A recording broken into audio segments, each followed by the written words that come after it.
নমস্কাৰ ইনফোটেক আসাম চেনেলটোলৈ আপোনালোক সকলোকে স্বাগতম জনাইছোঁ। আজি মই আপোনালোকৰ ওচৰত আলোচনা কৰিব বিচাৰিম ভঠেলি উৎসৱৰ বিষয়ে। ধৰ্মৰ সৈতে প্ৰত্যক্ষ সম্বন্ধ নথকা বহাগী লোক উৎসৱ ভঠেলি গঞা ৰাইজৰ অতিশয় জনপ্ৰিয় উৎসৱ।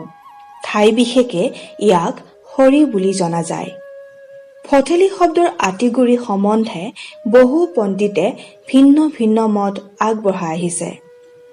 বিহগী কবি ৰঘুনাথ চৌধুৰীৰ মতে ভঠেলি শব্দটো ভুইথলি শব্দৰ পৰা আহিছে বুলি কয়। আন কিছুমানে আকৌ ভাটিয়ালি শব্দৰ পৰা এই শব্দটো অহা বুলি ক'ব খোজে। ভঠেলি উৎসৱ অসমৰ দৰং, কামৰূপ আৰু গোৱালপাৰা জিলাৰ কিছুমান অঞ্চলতহে এদিনীয়াকৈ বহাগ মাহৰ যিকোনো এটা তাৰিখত পতা হয়। ভঠেলিৰ দিনা গাঁৱৰ ডেকাসকলে পুৱা বেলাতে গা ধুই দীঘলকৈ বাঁহ এডাল কাটি আনি বৰ ধুনীয়াকৈ চাচি চুকি চিকুণ কৰি ধুই পখালি লয়। তাৰ পিছত নানা ৰঙৰ কাপোৰ, ৰঙীন কাগজ আদি মেৰিয়াই সুন্দৰকৈ সজায়।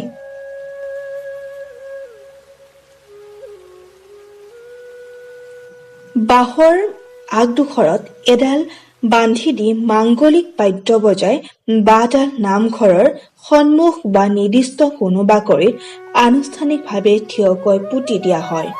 ইয়াকে পাৰ বোলে। ভঠেলিত কমপক্ষে দুটা পাৰ থাকে, এটা চুটি আনটো দীঘল। দীঘল পাৰটোক দৰা আৰু চুটি পাৰটোক কইনা বুলি কোৱা হয়। যিখন গাঁৱত ভঠেলি উৎসৱ পতা হয় সেই গাঁওখনে দীঘল পাৰটো পুতে আৰু আন গাঁৱৰ ডেকাই কইনা পাৰটো স্থাপন কৰে। পাৰৰ ওচৰতে কলপাতৰ সৰুকৈ ঘৰ সাজি তাত বিগ্ৰহ স্থাপন কৰা হয় আৰু সেই ঘৰটোকে ভঠেলি ঘৰ বোলে। এই ঘৰ স্থাপন কৰা বিগ্ৰহৰ আগত পইচা, নৈবেদ্য আদি দিয়া হয়। ভক্তসৱে পাৰবোৰক ভক্তিভাৱে স্পৰ্শ কৰি সেৱা জনায়। উৎসৱথলীত মেলা বহে আৰু তাত বিবিধ বস্তুৰ কিনা বেচা হয়। কিছুমান ঠাইত ভঠেলি উৎসৱত সৰু সৰু ল'ৰা ছোৱালীয়ে গোপ-গোপী অনুকৰণত দধিমথন, নৃত্যগীত প্ৰদৰ্শন কৰে। গধূলি হলেই ভঠেলি ঘৰটো ডেকাসকলে মাৰিৰে কোবাই ভাঙি পেলায়। তাৰ পিছতে ভঠেলি উৰ পৰিল বুলি চিঞৰি চিঞৰি উৎসৱৰ সামৰণি পেলায়।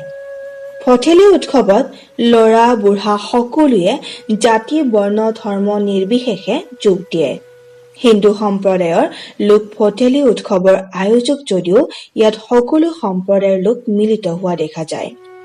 সকলো সম্প্ৰদায়ৰ মানুহেই হাঁহি মাতি গাই ৰং ধেমালি কৰি ভঠেলি উৎসৱথলী ৰজনজনাই আনন্দমুখৰ কৰি তোলে।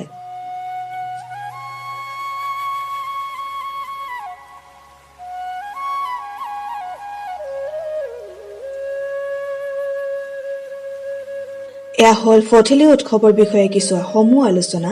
যদি আপোনালোকৰ এই ভিডিঅ'টো চাই ভাল লাগিছে, লাইক কৰি দিবলৈ নাপাহৰিব, শ্বেয়াৰ কৰি দিবলৈ নাপাহৰিব আৰু লগতে মোৰ চেনেলটো ছাবস্ক্ৰাইব কৰি দিবলৈ নাপাহৰিব। ধন্যবাদ।